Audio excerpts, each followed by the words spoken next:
Hey everybody, welcome, welcome. We are in Gettysburg. It's Gettysburg 160, and a lot of people, when they think of Gettysburg, they think of the battlefield. But the battle is, of course, fought among the town and on the farms of the people who lived in and around this town. And let me just get it right off the bat. It's properly pronounced Gettysburg.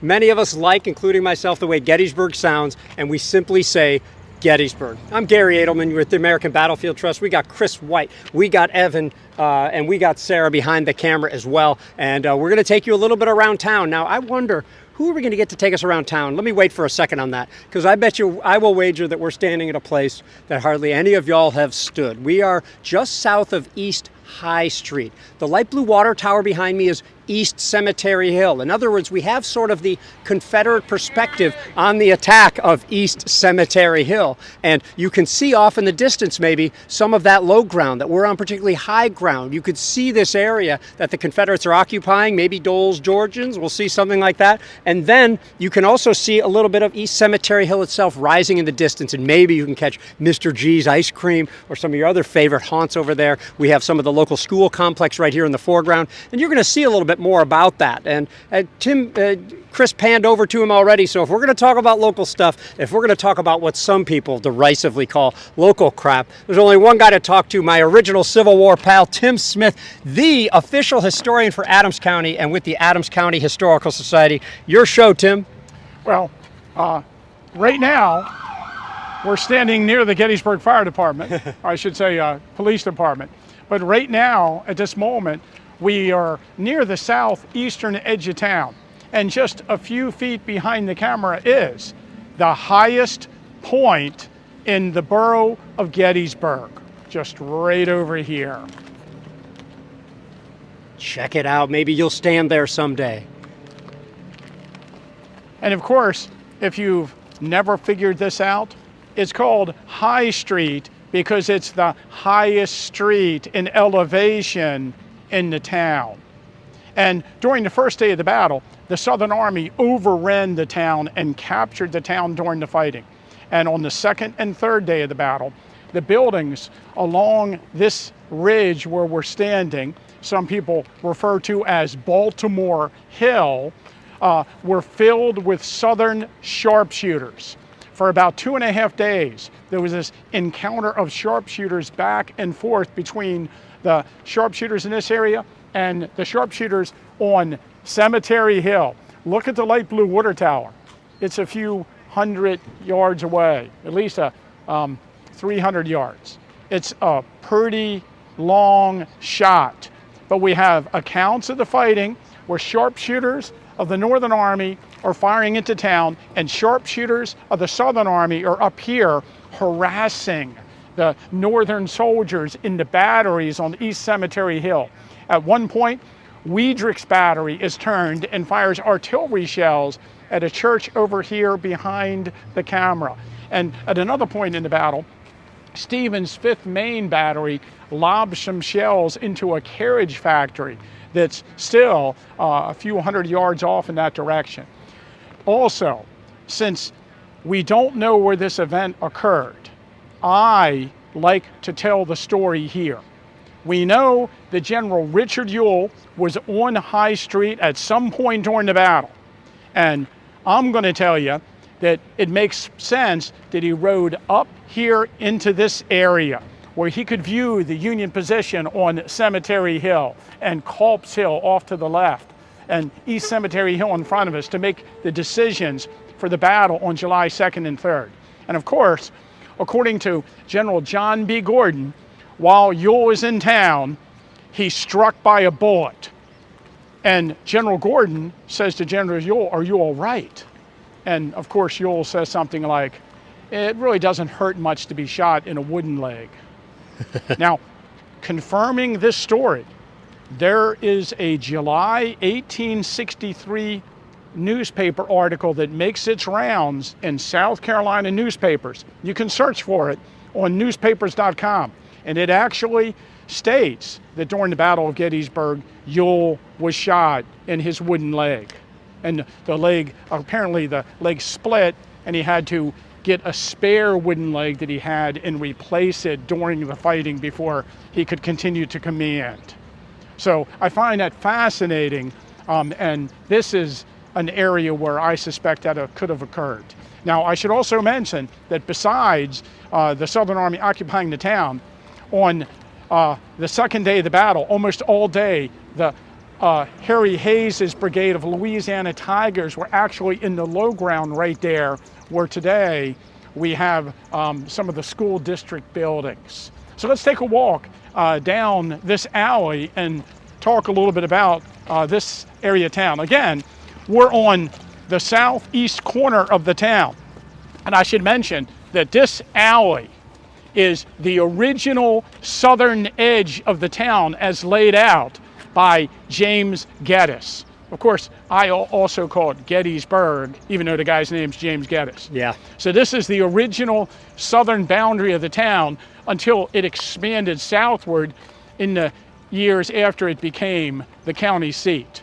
And also, this was originally called South Street, but at the time of the battle it was called Wall Alley, because right over here was a jail, and along this street was a wall to keep the inmates in. So the jail wall is referred to as Wall Alley. And in photographs recorded after the battle, you can actually see the wall. Specifically, in a photograph taken from Stevens Knoll after the battle, you can actually, this would be the position of Stevens battery that was firing into the edge of the town. And you can kind of look in this extreme blow up and see the High Street School we're going to visit here in a moment, and the jail and the wall along Wall Alley. And I have a close-up. It's not very clear, but you can kind of see the wall. And for many years, this wall was right along here, and you can see the remnants of it. Cool. So today, this building is still a public building, and it is the municipal building. And note the building is a little taller. It's a floor taller than it was. There's been some changes, but the front of it, the facade, looks very much as it ever did. Now, we're walking down the alley. You can see that in parts of the town, it's not just a flat town, it's quite hilly. And this hill went down to a stream bed that has been covered over by the school district, and that would be known as Culp Run or Weinbrenner Run, or in some accounts maybe Dobbins Run, because the stream actually is generated by springs at the base of Cemetery Hill in behind the area where the Dobbin house is located at the present. Now, and this stream runs into Rock Creek. Cool, and Rock Creek is straight ahead of us here. If we were to keep going straight, we'd not only be on the Culp farm, but we would head straight into Rock Creek off in the distance. Now we're walking now on Stratton Street, and at the time of the battle there was a part of the Trinity Reformed Cemetery was located on the lot to our left. The cemetery was on both sides of High Street. And this section of the cemetery was moved, most of the graves were moved in the 1880s. But we're walking up to Trinity Reformed Church that was here at the time. And since we're right here at this angle, Chris, let's see. There again, this is from, now some people argue whether this is an 1863 photograph, yes, or one of those 1865 photographs. I think I've come around. I used to think it was straight up 1865 William Morris Smith, but we don't have evidence of that. And when I look at the apparent damage to some of the ground and the missing fences, I'm now thinking 1863, which would make it a Matthew Brady photograph. Yes, and it's, that might sound unusual that Matthew Brady took images, plates that were uncredited to him or in various collections, but this one's from the Library of Congress website. But you can get an idea of what the Trinity Reformed Church looked like at the time of the battle. And what's interesting is we have an account by one of the wounded soldiers who was actually in this building. And he mentions he's in the 153rd Pennsylvania. I believe his name's pronounced Reuben Roush. He mentions that he watches the battle, the charge up East Cemetery Hill from the windows of the German Reformed Church at the edge of the town. My pew was so situated as to come between two windows, the brick wall protecting me from stray bullets that occasionally came through the window. I had a grand view of the greater part of the battlefield. And then he goes on to talk about the details of the charge. This was a very interesting sight for me, for I was sitting back and looking on. No one can see much of a fight while he is in it. To see grape and canister cut through gaps looks rough. I could see heads, arms, and legs flying amidst the dust and smoke. It reminded me much of a wagon load of pumpkins being drawn up a hill and the end gate coming out and the pumpkins rolling and bounding down the hill. And that's just incredibly graphic. And you can imagine, if you look beyond the school, you can see the trees on the side of East Cemetery Hill, which was completely open at that time. Tim shared with us an account from a soldier in the 153rd Pennsylvania who's wounded and located here at this church. And I was able to find an account by a surgeon from the same unit. His name is Dr. Abraham Stout. He's the assistant surgeon for the 153rd Pennsylvania. And this regiment's fighting out on what we now call Barlow's Knoll on the first day of the Battle of Gettysburg. And like many in those advanced regiments, Dr. Stout is captured. And then he picks up his own story, giving us an eyewitness account from a doctor's perspective right here at this church location. He says, I was captured between the poorhouse and the town, so that's out toward Barlow's Knoll. Colonel D.B. Penn of the 7th Louisiana saw me and dismounted. He walked by my side, told me I was his prisoner, and taking me to the German Reformed Church, said to me, you ought to take this church as a hospital. I said, yes, if it is not locked. But we found the doors unlocked and took possession. In less than half an hour, it was filled with wounded, mostly Union men. I was in attendance there for 3 days. So we have a captured Union surgeon who is treated as a non-combatant. He's allowed to take care of these wounded soldiers, and he is part of the group, the medical staff, who's able to turn this church into a hospital building. Now, Dr. Stout, he'll stay in Gettysburg to help continue caring for the wounded. He'll move next door to the public school building, and he says that he was there for about 3 weeks. And at the close of the 3 weeks, about 3 weeks after the battle, he says all the patients in his care had been moved elsewhere. So that's a little bit of perspective. We've got men from the different days of fighting coming into this area, bringing their stories and their eyewitness accounts. Yeah, thanks, Sarah. And I'd love to point out that this is not the wartime church. Let's take a walk up this way. The church was replaced, as you can tell from the pictures that we've been showing on the screen and up on with Tim's notebook. But this church itself, Evan, if you want to pan over here, Evan Porton behind the camera, this will give you a good idea of what the church looked like at the time.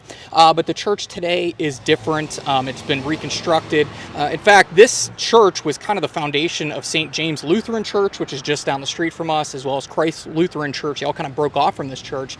But this is important. In 1918, this was actually used as one of the flu wards, or the influenza wards, for Camp Colt here, which was a Army tank training camp, and it was one of the first commands of Dwight David Eisenhower, who eventually becomes the 34th President of the United States, and of course the Supreme Allied Expeditionary Force leader in Europe.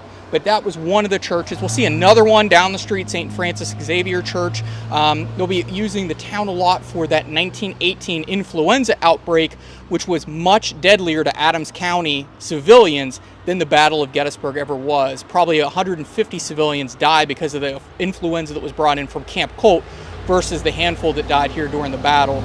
So it's one of those overlooked stories here on the backside of Gettysburg. Tim, which way you want to head? Let's walk down the street just a little bit.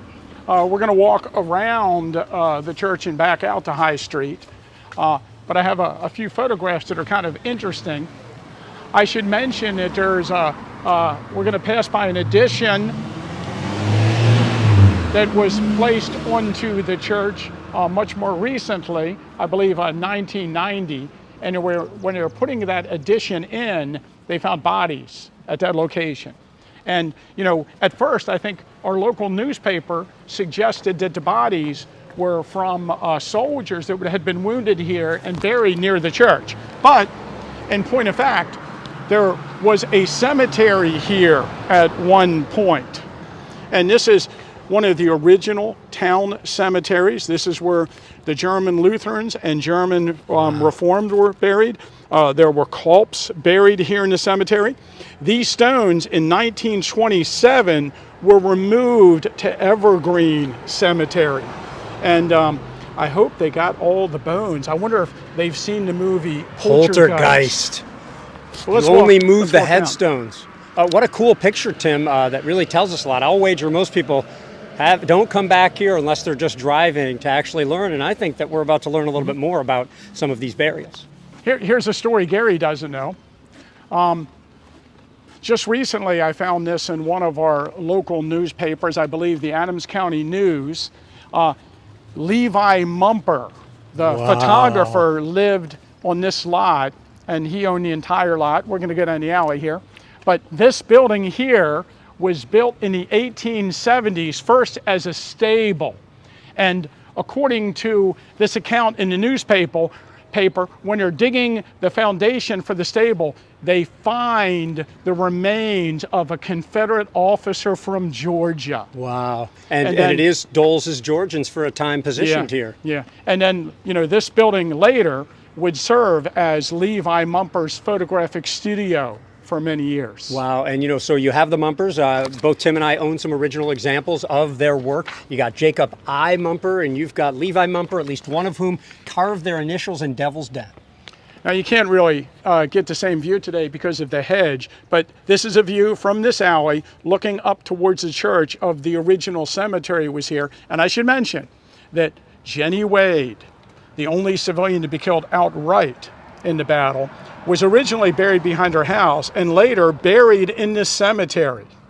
And she was eventually removed to Evergreen, and then eventually all the other stones were removed to Evergreen. But here's another image of this particular cemetery here. Now, as we walk, Chris, look to the left because you're going to get, I guess you're losing it because of this house, but you might catch little glimpses of the church over there, giving you a very similar view. And also, let me compliment Chris behind the camera, who, what do you know, even though we're doing this live and he's producing it on the fly, happened to have the right picture of Jenny Wade right when and where we needed it. This is not easy. It takes a lot of preparation, and I appreciate everything you do. Chris, Tim? There is on the right here, on the back side of East Middle Street, we actually have a cemetery that's not visited very often, and it's the Methodist Cemetery. And I'll just mention that here, if we look down this particular row, I think it's the last grave there by the, the GAR Hall, the old Methodist church. There's a guy named Edward McPherson Woods who was killed on July 5th, 1863. And the story is the family came out of the cellar. They lived on Chambersburg Street, and a 5-year-old boy picked up a rifle he found in the yard and shot and killed his 3-year-old brother. And he's buried, or his stone is right down there. Now, this cemetery has been greatly altered. Yeah, if you get a chance, listen to Tim's Battle Babies discussion, and he's also got a discussion about the early casualties at Gettysburg. It's a lot more than just Jenny Wade. In fact, you have somebody hurt out at the first shot marker. It depends maybe when they die and why, as far as how we account for these things. I think both are available at Addressing Gettysburg. Chris? Yeah, and I just also want to mention that our friends over at the Adams County Historical Society, who Tim works for, and thank you to Andrew for lending us Tim for this one, have all kinds of great programming. There's a ton going on here for the 160th, but you can check out Gettysburg's newest museum, if you want to, over at the Adams County Historical Society. And let me add that between the ACHS, the Seminary Ridge Museum, the National Park Service, man, is there a lot going on this weekend. I hope you are all here. You can't possibly do it all. And if you're joining us remotely, we hope you're able to engage through a whole bunch of our videos. And if you're not aware, we have Gary might be interested, we have a used book sale on July 4th. And we have lots of books that have been donated to our used Civil War book sale. Here is the High Street School. It's not a high school, it's the school that was built in the town in 1857. Prior to that, there were about 6 schoolhouses around town, and this was an effort to consolidate most of the schools. Of course, the colored school was still kept separate at the time of the Civil War. But this is where most of the people went to school. This is where Sally Myers and Alice Powers were teachers, if you're into those girls in town that became nurses. I think this also really speaks to Gettysburg is up and coming. You've got something like 6 churches. Tim mentioned multiple schools needing to be consolidated. You've got gas lighting, the railroads come to town. This is a place on the rise. And this is the jail from an 1867 C.J. Tyson stereo card. And one interesting thing about it, you notice it has the 3rd-story addition. It was put on there in the 1880s. The original jail was built at this site about 1804, off the top of my head. It burned in a horrible fire in 1850. It was a frame building. And so in mid-1850, they rebuilt the jail, and this is his appearance at the time. And, it served as a jail, the county jail, at the time of the battle. There are prisoners in the jail at the time that we have on record. And Tim, am I seeing some of the wall off on the right distance there, maybe behind the jail? Yeah. That's pretty cool. We do have an interesting photograph from, let's see where I put it. We do have an interesting photograph from the 1960s that shows the wall of the jail. Cool. There it is. So actually, I would say it's like 59 maybe. And this is a Walt Lane photograph looking down the side of the jail while the wall still stands. And maybe, Gary, you can see that the wall is falling down, is being propped up by a bunch of timbers. And you might look on East Cemetery Hill and see the old cyclorama building before it was removed. Very cool. And that is one substantial wall, or as Tim might say, substantial. Yeah. And of course, we have some suggestion that the Southerners are behind the wall. Maybe they're on a parapet or something like a castle, firing at East Cemetery Hill from the wall. Hey, Tim, quick question. Wasn't Jenny Wade's father a inmate here at the Adams County Jail? Jenny Wade's father spent on and off a considerable amount of time in this facility, yes. Also, Jenny Wade's father owned a tailor shop, which according to advertisements for a time was just beside the area where between the High Street School and the Trinity Reformed Church. So he actually had a tailoring shop here also. Yes. I always forget, Tim, why was it that Jenny Wade was baking bread for the soldiers during the battle? Well, obviously because she needed the dough. Worst Civil War joke I know, couldn't resist. Tim, keep it up. Okay, so there are these residences we're walking by were here, at the time of the battle.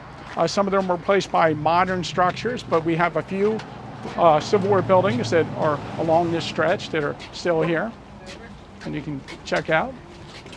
We're going to actually walk onto the other side of cross over Baltimore Street. We're on East High Street, and we're going to walk onto West High Street. We're passing by the public library today, which was originally built, I believe, around 1914, off the top of my head. I think it's 1914. And this was the federal building. So all the federal offices in Gettysburg at that time were in this building. So it was the post office, it was the National Park Service's office for a time. It was the West Wing at a time, because this is where Yes. Dwight Eisenhower had his That's right. office during his 1955 heart attack, and they Yes. needed a federal building because he has a farm here in Gettysburg, and he's up here. Yeah. Can I, just real quick, if I'm not totally incorrect, I'm not questioning your date on this, but maybe there was a predecessor federal building Sure. there, because I thought the Gettysburg National Military Park's first commission actually met in this building, and I'm getting the rare nod of agreement by Chris from behind the camera. So important building indeed, and I've used both. Ironically, this is a library, and for a while, what is now the Borough Hall and the That's Adams right. County Jail was the a library. that was established, I believe, in 1949 was originally in the jail. The jail had moved to the spot where the Adams County Historical Society now sits, and then that became the library. And then after the post office moved out of town, let's cross, that became the scene of the Adams County Library. Yeah, that was, I'm told, Gary, that there's a secret passage in that building that Eisenhower can go in and out of. I'm still dying to explore that at some point. yeah, and at one point they had the visitor contact station there for the National Park Service. They also had back there that relief map that used to be in the cyclorama. That was their right. relief map. And then today, I think it's in the visitor center over near the bookstore. Yes. But it's a really cool piece of history. That's the map that was made for 1904 St. Louis expedition. Is that the world, what do you call that? The world, one of our colleagues. You can tell we're on the main drag now. Yeah. So I just want to point out the Gettysburg Presbyterian Church. It's not the original building. This is a building that the original was torn down in the 1960s and this replaced it. But this is where Abraham Lincoln and John Burns attended a political rally on November 19th, 1863. This was a hospital at the time of the battle, the original structure.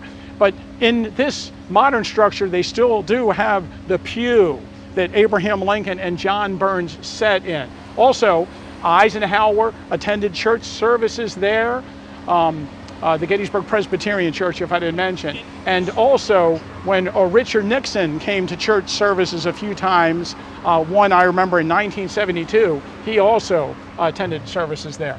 Yeah, and they all have pews. I think the cool thing about Eisenhower, that was his church, and Reverend McCaskill was his favorite minister, and when he was threatening to leave Gettysburg, he called down to Washington and got him a raise and kept Reverend McCaskill here in town. Cool, and make sure you check out our Gettysburg 157 coverage, I think, where Chris, Tim, and I went into that church, showed you the pews and everything like that, and you can find that all on our video map, American Battlefield Trust video map. If you Google that, you can see where we've shot more than 900 videos, including particular places within the town. Yeah.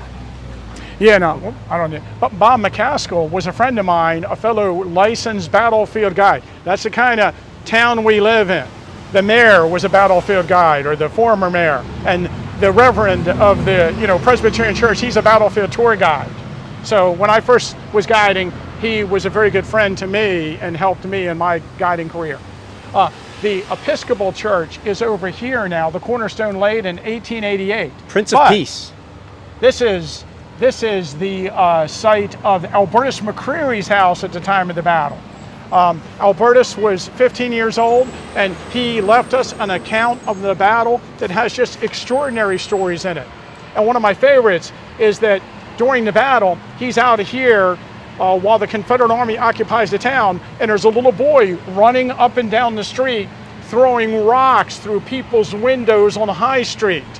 And Albertus goes up to one of the soldiers and said, "What is this?"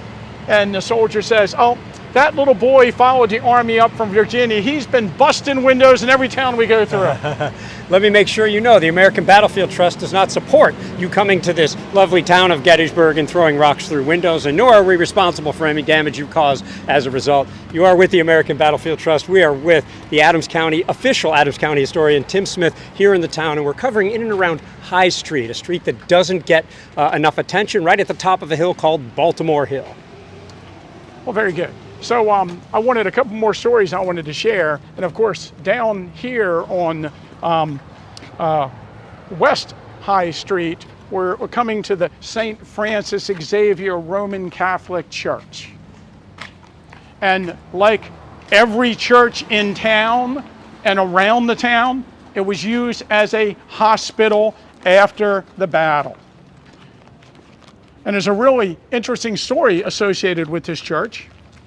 Let me see if I can find my photographs I want to show here.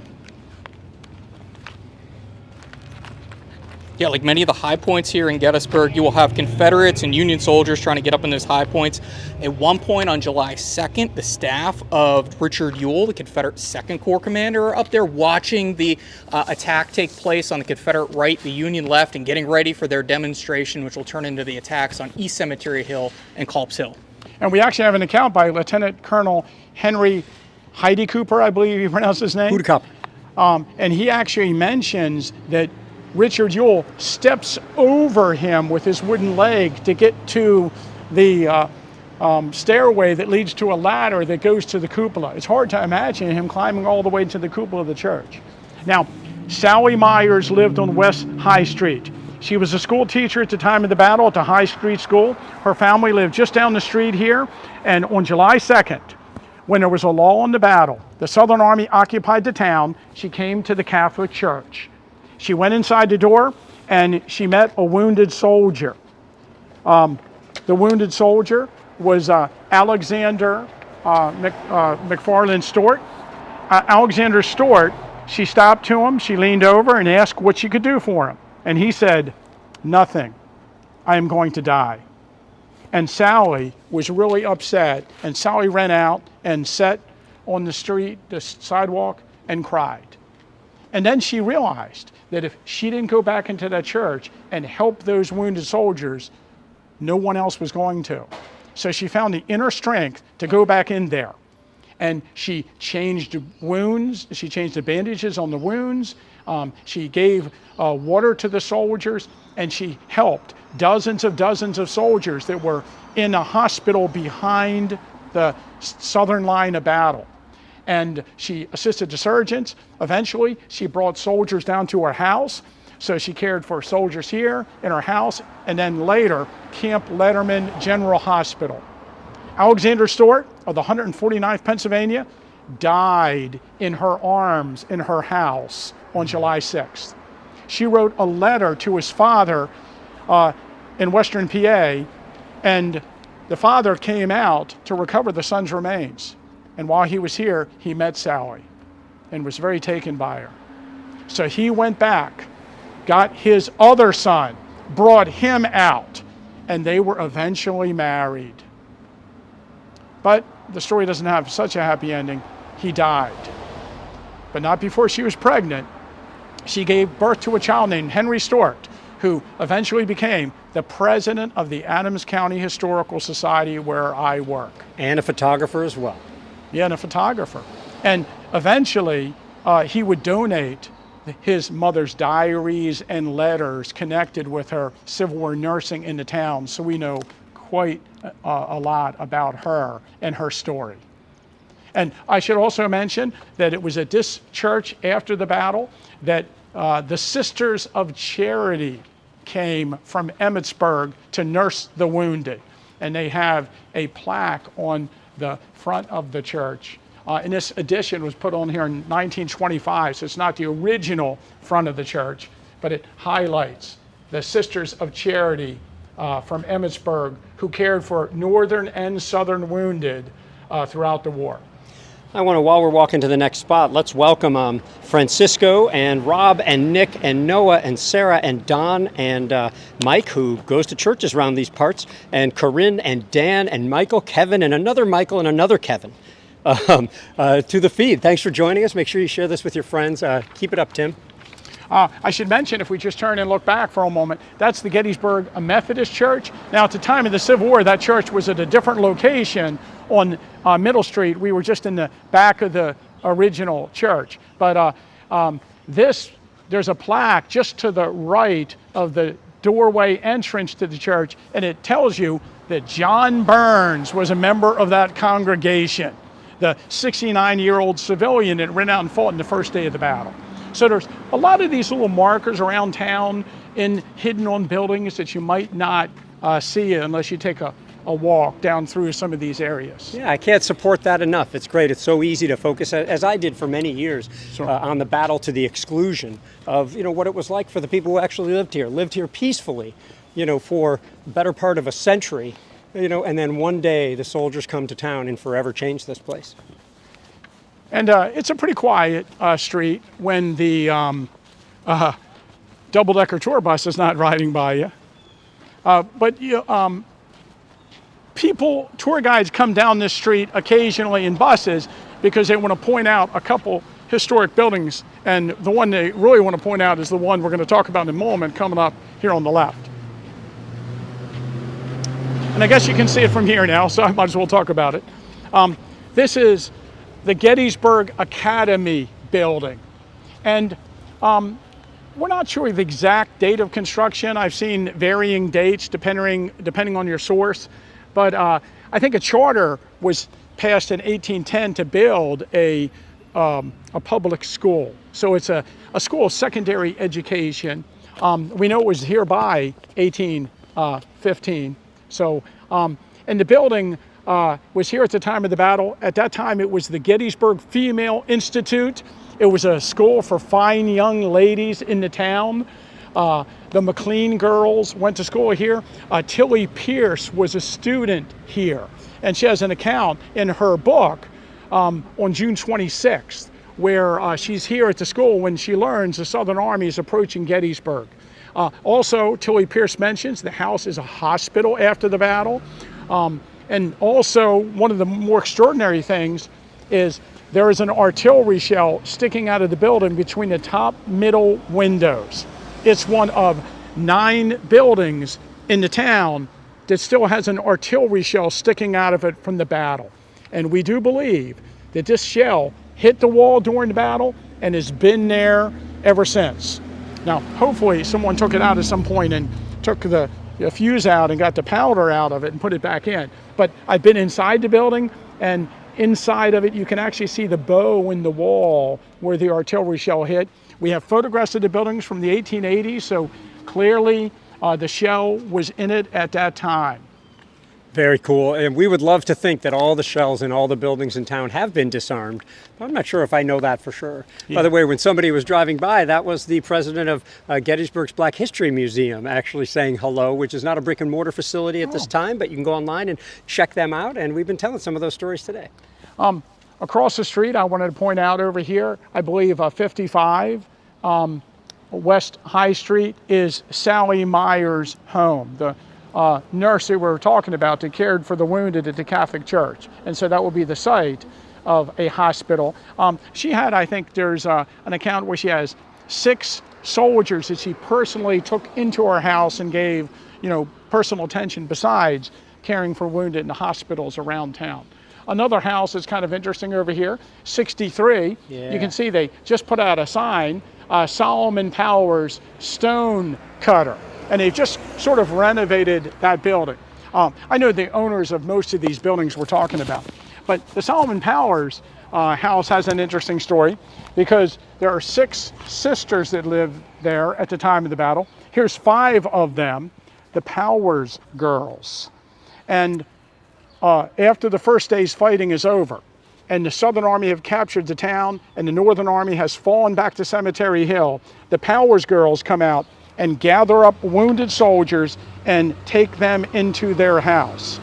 I think the account suggests there's like 21 soldiers that they care for in their house, at least. One of the soldiers is so grateful to the girls that he asked one of the girls to marry him. But she's betrothed to another, and she remains loyal. It's interesting that over time, these girls have become very famous.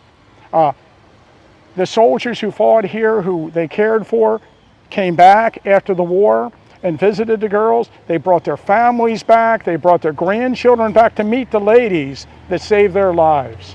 And they were highlighted in a 1920s book called Human Interest Stories of the Battle of Gettysburg, published by the editor of the Gettysburg Times and another gentleman in town.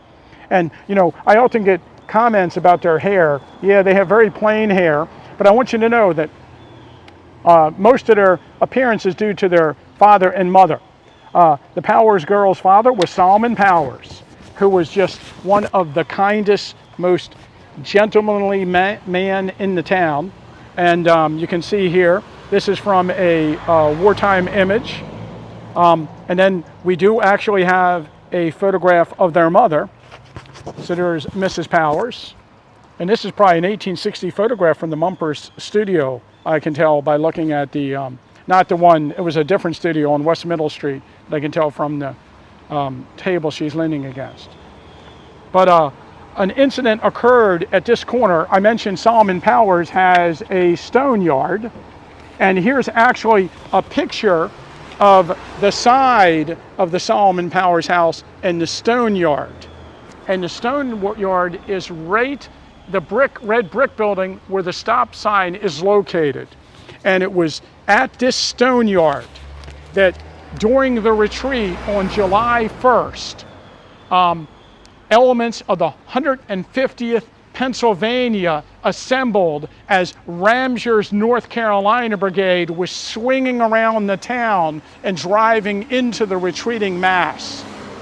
And the color bearer of the 150th Pennsylvania was wounded, and the 14th North Carolina overran the crowd, and Lieutenant Francis Harney of, I believe, Company F, 14th North Carolina, captured the flag, one of the flags of the 150th Pennsylvania. Now, he was later wounded in the fighting and would die on July 2nd. But according to the story, on his deathbed, he asked if the flag of the 150th could be sent to Jefferson Davis as a present. And it was. And just something that boggles my mind. When Jefferson Davis was fleeing at the end of the war and was captured in Georgia, they actually went through his luggage and they found the flag of the 150th Pennsylvania that he had taken from the Confederate White House. If you were fleeing the Capitol, what would you take with you? I just always think, those flags are big. That seems like a little excessive to me. But that event occurred right here at Solomon Powers Brickyard. Now let's walk down to the corner. I'm sure Gary wants to add something else, so we got to get Gary here. Well, Gary has two phones right now. He's going through all the...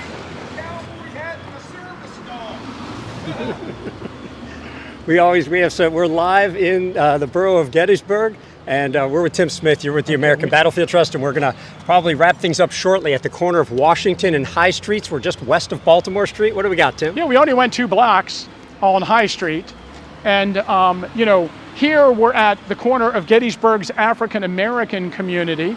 At the time of the battle, Owen Robinson just lived down the street on the 3rd block of West High Street, and Jack Hopkins, the janitor of Gettysburg College, owns a building on South Washington Street, just a short distance from us. But Washington Street was originally near the western edge of the borough, and this was originally called West Street. And it was along this street, I guess around 1820, is renamed Washington Street, that General John Buford's command came into the town on the afternoon of June 30th, 1863, the day before the battle. And word had reached the town that the Union Army is getting close. Sally Myers mentions that they spend all the morning cooking and getting together bread and drinks in anticipation of this event. A few minutes before the Northern cavalrymen arrive, someone yells, and they see Southerners of General Pettigrew's brigade advancing on the town from the west. And they get to the top of Seminary Ridge, stop, turn, and retreat upon learning that Union forces are arriving. General Buford comes riding into the town with some 3,000 Northern cavalrymen under the command of Gamble and Devon. 2 brigades marched right down the street. The civilians in the town all lined up along Washington Street. And the town took on sort of a party atmosphere as the girls handed out cake and bread and water and maybe some beer and some wine. And as the soldiers were marching up the street, those civilians gave them flowers. Oh, we're getting our picture taken. And it's just a remarkable incident. And just one more thing about it. At the 40th anniversary of the battle, at the 40th anniversary of the battle in 1903, a guy from the 6th New York Cavalry goes around town to see if he can find some of the girls that sung for the soldiers that day. And he gathers up 16 of them, and they have a ceremony in the square, and the girls get on the platform and they sing to the soldiers. Wow. And it gains national attention. There's lots of articles about it in the newspaper, and they're referred to as the Singing Girls. And the girls become rather famous. And every time one of them passes away, the newspapers record another singing girl has passed until the last one. In 1913, during the 50th anniversary of the battle, 6 of them were gathered together and they sang to the soldiers in the big tent that was erected in the fields of Pickett's Charge and sang patriotic songs. Wow. So although this episode is sort of a minor detail in books on the battle, it was very important to the soldiers themselves. Let me add, I can't remember if it's Tilly Pierce or Anna Garlack, but I think she even has in her account that she is at this corner and that they want to sing to the soldiers, but all they could remember was the chorus, so they couldn't remember all the words, so they just started saying the chorus over and over again, and like you said, it was a party-like atmosphere. And by the way, the town was being defended by, the saviors of the town from the north. And I would say that, one of the accounts suggests that they thought 6,000 soldiers marched by them. And they thought that the battle was already fought and the battle was already won, because that is more people in one place than these people had ever seen in their lives. And they're just marching through the town. Of course, Buford's men camped in the fields west of the town, around the Lutheran Seminary, north of the town, around Gettysburg College, and Buford himself takes position in the Eagle Hotel to gather information, which is just 2 blocks north of us at the current site of the 7-Eleven. And I think there's a modern equivalent for what you just described. Buford had 3,000 soldiers. They said it was 6,000. Today we call that reenactor math, where they say we're going to have 40,000 reenactors. It ain't that many. Reenactments are great, by the way. You should go to them, but usually doesn't include quite as many people as they say. Tim, do you have anything else to add, or are we ready to wrap this up? Nope, we're ready. All right, Tim Smith, official historian for Adams County, a new honorific he has just gotten. Chris White behind the camera and acting as voice of God from behind the camera. We had a little cameo from Sarah. You didn't see Evan, but there he is. He's been with us the whole time. We really appreciate you watching. We hope you'll share this with your friends, y'all on YouTube and on Facebook who are watching this live. We really appreciate your attention. Thanks so much for joining us for supporting battlefield preservation and education.